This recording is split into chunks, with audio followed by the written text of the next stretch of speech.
নাগপুরে কোথায় কি ঝামেলা হচ্ছে আমি জানি না, বিজেপি রাস্তায় নেমেছেন কি করছেন বলতে পারবো না, কিন্তু গোটা রাজ্য জুড়ে তৃণমূল বাদশার ন্যায় চালাচ্ছে। কেউ বাড়ি করবে, কেউ জমি কিনবে, কেউ পাঁচিল দেবে, কেউ রং করবে, অমনি তৃণমূলের বাহিনী এসে হাজির।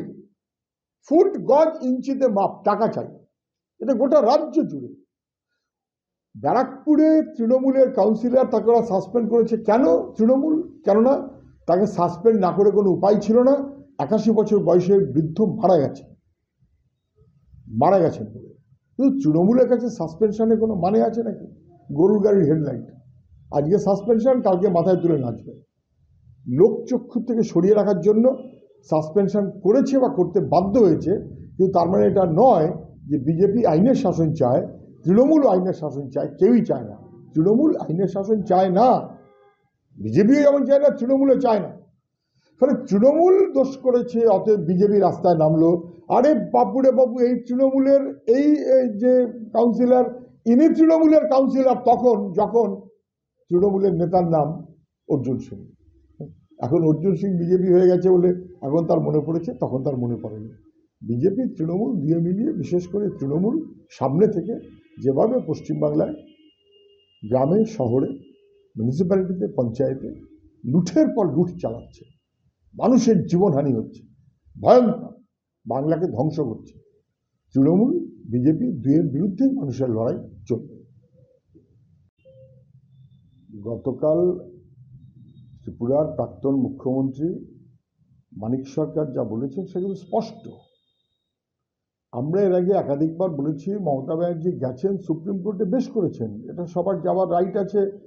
উনি একজন দরখাস্তকারী হিসেবে যদি যান, যেতেই পারেন। মুখ্যমন্ত্রী হলেও যেতে পারেন কিনা সেটা নিয়ে প্রশ্ন উঠতে পারে, কিন্তু উনি যেতে পারেন অ্যাজ অ্যান ইন্ডিভিজুয়াল, হয়তোবা। সেটা কোর্ট বিবেচনা করবে, এটা আমাদের বিবেচনা করার বিষয় নয়। সরকার তার যে কাজ, এক্সিকিউটিভের যে কাজ, সেই কাজ উনি করেছেন কিনা এই প্রশ্নটা থাকবেই, করেননি। লেজিসলেচারের মাথায় উনি আছেন বাস্তবে। বিধানসভায় রেজলিউশন নিলেন কি?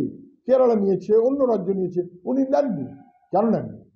এসআইআরের বিরোধিতা করার জন্য গোটা রাজ্যের মানুষ, বামপন্থীরা তো বটেই, আমরা সহ সবাই বলছিলাম যেটা মানুষের অধিকার কেড়ে নেবার একটা ব্যবস্থা, নির্ভুল ভোটার তালিকার জন্য নয়। তখন মুখ্যমন্ত্রী কোথায় ছিলেন? মুখ্যমন্ত্রী গেলেনই যখন, শেষ দিকটায় গেলেন কেন? মানিক সরকার তো একই কথা বলেছেন, অনেক দেরিতে গেলেন।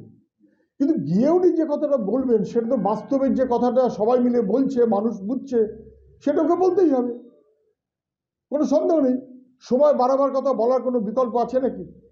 সময় তো বাড়াতেই হবে, এই কারণে যে নির্ভুল ভোটার তালিকার 12টা বেজে গেছে, কিন্তু আমাদের কাছে সময় বাড়ানো কমানো হচ্ছে বড় কথা, হচ্ছে নির্ভুল ভোটার তালিকা হবে তো।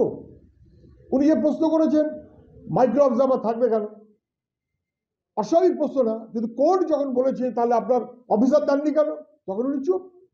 আজকে শেষমেশ সেই অফিসার দিলেন, এতদিন দিলেন না কেন? দিলে এত তো হেনস্থা হতো না, এত তো বিপদ হতো না। আজকে উনি দেওয়ার মধ্য দিয়ে প্রমাণ করলেন যে উনি ইচ্ছাকৃতভাবে দেননি। ফলে মুখ্যমন্ত্রী গেছেন, বেশ করেছেন, দাবি করবেন, বেশ করবেন, কিন্তু যে কেসে গেলেন সেই কেসটা করেছিলেন মোস্তারিবান, সিপিআইএম, মুর্শিদাবাদ, পরিযায়ী শ্রমিকের পরিবার, সেই কেসে ওনাকে যেতে হলো। কিন্তু এখন সংবাদ মাধ্যমের প্রচারে অবশ্যই মুখ্যমন্ত্রী মানে মুখ্যমন্ত্রী, কিন্তু মুখ্যমন্ত্রী একবার খেয়াল করলেন না যে আপনি যেমন রাজ্যের মানে বাংলার মেয়ে, তোর বাংলার মেয়ে মোস্তারিবানু যে কেসটা করলো শুরুতে, আপনি একবার তার সঙ্গে কথা বলার প্রয়োজন বোধ করলেন না?